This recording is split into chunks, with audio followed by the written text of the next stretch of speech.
Saudaraku, saat ini kita akan berbicara tentang topeng yang sering digunakan sekalipun di dalam pelayanan. Tidak semua topeng dipakai untuk menipu orang lain, tetapi banyak topeng yang dipakai agar bisa bertahan. Ada perempuan yang tampak kuat di hadapan banyak orang, rajin melayani, setia hadir, aktif dalam pelayanan rohani maupun kegiatan sosial, selalu siap membantu, selalu terlihat baik. Namun di balik semua itu ada hati yang lelah, ada luka yang tidak sempat diakui, ada air mata yang ditahan karena merasa, kalau aku berhenti, siapa aku ini? Pelayanan yang seharusnya menjadi aliran kasih, perlahan berubah menjadi tempat bersembunyi. Bukan karena engkau munafik, melainkan karena engkau tidak tahu di mana lagi harus meletakkan kelelahanmu. Ada banyak alasan mengapa seseorang memakai topeng. Sebagian memakai topeng karena takut ditolak. Ia belajar sejak lama bahwa untuk diterima berarti harus jadi orang yang berguna. Sehingga ia terus memberi, terus hadir, terus menolong karena merasa nilainya terletak pada apa yang ia lakukan. Sebagian yang lain memakai topeng karena takut mengecewakan. Ia tidak ingin orang lain kehilangan harapan, ia tidak ingin disebut lemah atau egois, maka ia memilih diam dan tetap bekerja, meskipun hatinya perlahan terkuras. Yang lainnya lagi memakai topeng karena hidup di tengah budaya topeng. Bukan hanya di komunitas sekuler ataupun spiritual, tetapi juga banyak terjadi di dunia pelayanan sosial dan kemanusiaan.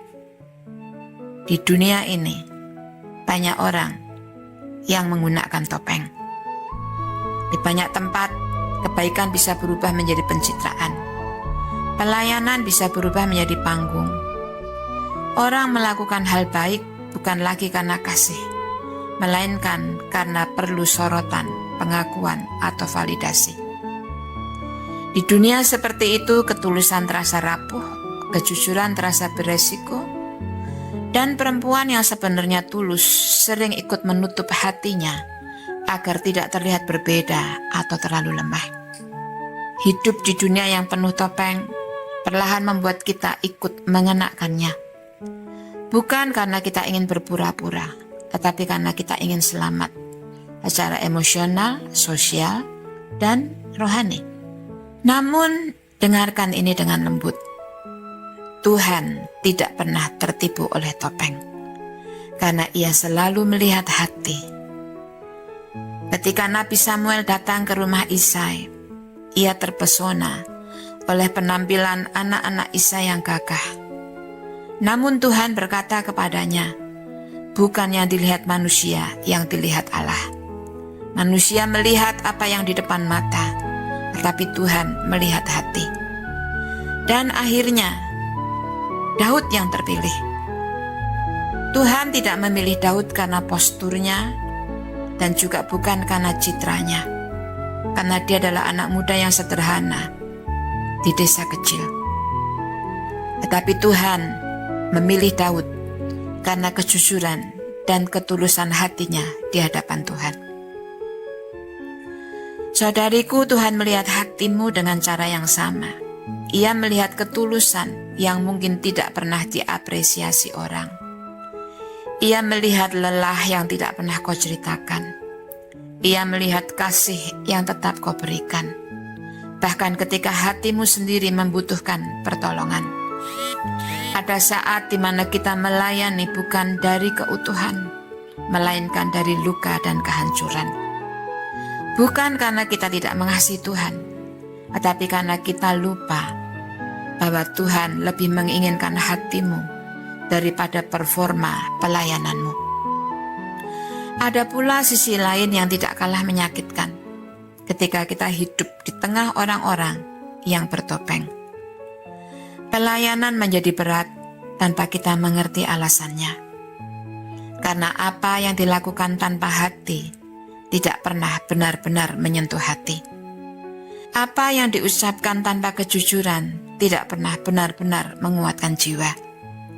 Namun justru sebaliknya, ketika topeng dilepas, apa yang kita katakan menjadi lebih bermakna. Apa yang kita lakukan menjadi lebih berdampak. Karena pelayanan yang lahir dari hati akan disambut oleh hati.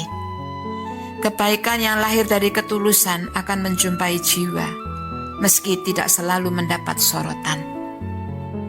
Saudariku, ketulusan memang tidak selalu terlihat hebat, tetapi ia selalu membawa kehidupan, dan Tuhan menghargainya. Hari ini Tuhan tidak memanggilmu untuk berhenti melayani selamanya, tetapi ia memanggilmu untuk berhenti bersembunyi.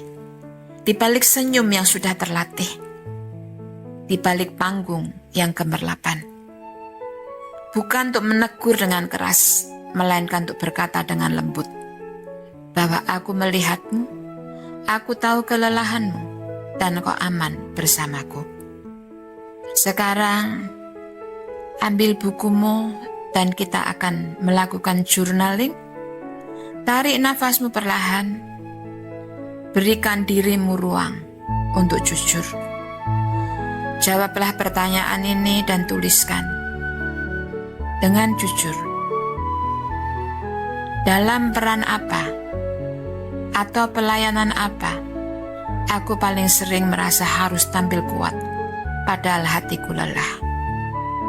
Yang kedua, apakah aku pernah melakukan kebaikan lebih karena tuntutan, pencitraan, atau rasa takut daripada ketulusan? Yang ketiga, jika aku benar-benar jujur hari ini, bagian hatiku yang mana yang aku ingin untuk Tuhan pulihkan terlebih dahulu? Tuliskan tanpa menghakimi dirimu sendiri. Kejujuran adalah pintu pemulihanmu. Saudariku, firman Tuhan tidak pernah berkata bahwa engkau bernilai karena apa yang kau lakukan. Firman Tuhan berkata, engkau berharga karena engkau adalah miliknya. Mazmur 84 ayat 11 berkata, lebih baik 1 hari di pelataranmu daripada 1000 hari di tempat lain. Pelataran Tuhan bukan tempat pencitraan, melainkan tempat hadir dan dikenal oleh Dia. Sekarang letakkan tanganmu di dada, ucapkan perlahan tapi yakin, Tuhan, aku berhenti bersembunyi di balik pelayanan. Aku datang kepadamu apa adanya. Aku mengizinkan Engkau menyentuh hatiku sebelum tanganku kembali bekerja. Rasakan hadiratnya, teduhkan, tenangkan hatimu sejenak. Biarkan hadiratnya menenangkan jiwamu. Dan sekarang mari deklarasikan dengan iman dan percaya. Di dalam nama Yesus, aku deklarasikan, aku tidak ditentukan oleh performaku, tetapi oleh identitasku di hadapan Tuhan. Aku memilih ketulusan, bukan pencitraan. Aku melayani dari hati yang dipulihkan, dan apa yang kulakukan akan menjumpai hati. Aku aman menjadi diriku sendiri di hadapan Tuhan. Dan untuk menutup, izinkan saya berdoa untukmu. Tuhan Yesus, Engkau melihat setiap perempuan yang mendengar renungan ini. Engkau tahu pelayanan yang ia lakukan dan kelelahan yang ia simpan. Hari ini kami datang tanpa topeng, tanpa peran, tanpa pembuktian. Pulihkan hati yang lelah. Kembalikan ketulusan yang murni. Ajari kami melayani, bukan demi terlihat baik, melainkan karena kami hidup di hadirat-Mu. Dan ketika kami kembali melayani, biarlah itu mengalir dari hati yang utuh, yang jujur, dan dipenuhi kasih-Mu. Terima kasih Tuhan, memberikan kesempatan kepada kami untuk melayani dan jadi berkat. Di dalam nama Yesus, amin.